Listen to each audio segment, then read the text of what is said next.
As we know that semantic segmentation follows the encoder-decoder architecture. The encoder is mostly a convolutional neural network which extracts meaningful feature mapped from an input image. Also, it increases the number of channels in each step and downsample the image, means reduce the height and width of the image. So we will use the transfer learning concept for the encoder part.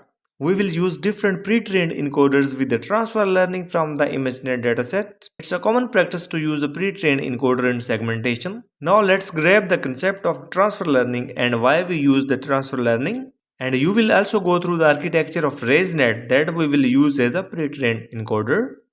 So now we will move forward towards the transfer learning. So what is transfer learning? The reuse of a pre-trained models on a new problem is known as a transfer learning in machine learning.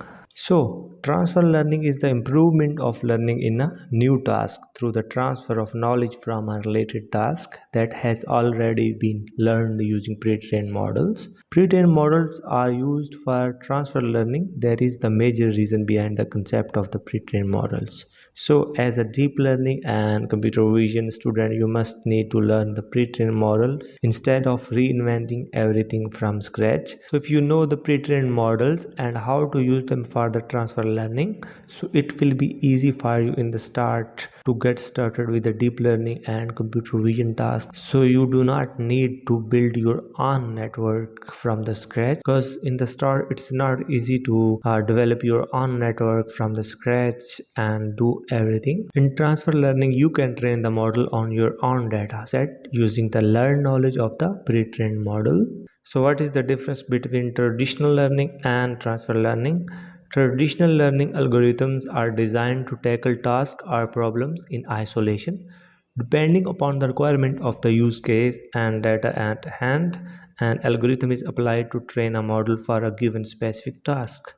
Traditionally, machine learning trains every model in isolation based on the specific task. Data and tasks are depicted as following in the pictures you can see. So here you can see in the picture, for the traditional learning, for each task we have to train a different model. For example, task 1 and task 2 and task n. So for each different task we have to train a different model. But transfer learning takes the process of learning one step further and more in line with how humans utilize knowledge across tasks. Thus, transfer learning is a method of reusing a model or knowledge for another task. Transfer learning is sometimes also considered as an extension of the existing machine learning algorithms.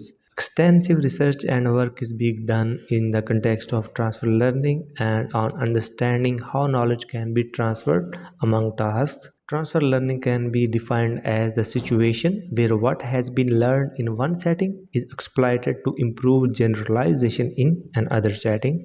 Let's understand the preceding definition with the help of an example. Let's assume our task is to identify objects in images within a restricted domain of a restaurant. Let's mark this task in its defined scope as T1. Given the dataset for this task, we train a model and tune it to perform well on unseen data points from the same domain. Traditional supervised machine learning algorithms break down when we do not have sufficient training example for the required task in the given domain. Suppose we now must detect objects from images in a park or a cafe. Let's say this is task T2. Ideally, we should be able to apply the model trained for T1, but in reality, we face performance degradation and models that do not generalize well. This happens for a variety of reasons, which we can liberally and collectively term as a model bias towards training data and domain. Transfer learning thus enables us to utilize knowledge from previous learned tasks and apply them to new related ones. If we have a significant more data for task 1, we may utilize its learning and generalize them for task 2. In the case of image classification, certain low-level features such as edges, shapes, and lighting can be shared across tasks and thus enables knowledge transfer among tasks. There are potential advantages of transfer learning.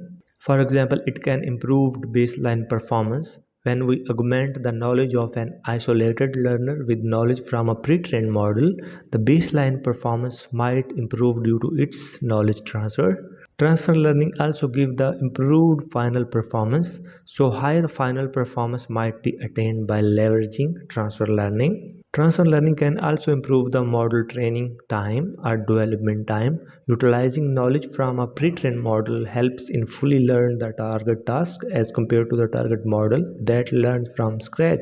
This in turn results in improvements in the overall time taken to develop and learn a model. Let's have a look at one of the most used encoder architecture, that is deep learning Resnet architecture.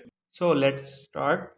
The Resnet is a deep convolutional neural network proposed for image classification and recognition.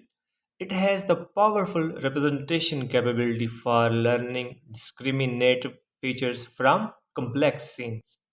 ResNet architecture designed for classification tasks trained on the ImageNet dataset of natural scenes that consist of 1000 classes. ResNet consists of depths with 18 layers, 34 layers, 50 layers, 101 layers, and 152 layers. So there are different architectures comes with the ResNet. The Resnet won the first place on the ILSVRC 2015 classification challenge. So ResNet is being extensively used in the research. That is why we have chosen this architecture to be studied. Now let's see the ResNet architecture with 34 layers. So here is the architecture of ResNet with 34 layers. Resnet architecture with 34 layers consists of convolution layers with 7 cross 7 filter, with 3 cross 3 filter, and followed by pooling layers and average pooling layer, and also a fully connected layer. But ResNet have different architectures such as ResNet architecture with 18 layers, ResNet architecture with 34 layers, ResNet architecture with 50 layers, Resnet architecture with 101 layer, and Resnet architecture with 152 layers. As we go deeper with the Resnet layers, computational cost increases as there are large number of parameters with large number of layers.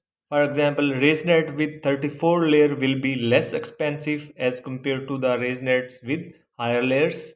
So higher the number of layers, higher will be the number of computations, but the performance increases from lower ResNet layers to higher ResNet layers. For example, ResNet give the lower performance on the ImageNet dataset with ResNet architecture with 34 layers, but it will give the highest performance with ResNet with 152 layers architecture. But the question is then which ResNet architecture will be used? So if you ask me a question, which ResNet architecture you can use, I suggest you to use ResNet architecture with 50 layers because this architecture is extensively used in the research. ResNet architecture with 50 layers will give you the greater performance, and ResNet 50 architecture have less expensive as compared to the 101 ResNet architecture and 152 architecture. But also the main reason is it is being extensively used in the research, but it also depends on your dataset and the number of classes you have. So if you have the smaller dataset with a smaller number of classes, so it is possible that you can use ResNet with 34 layers and it's gonna fill your requirement. So you can try different ResNet architecture.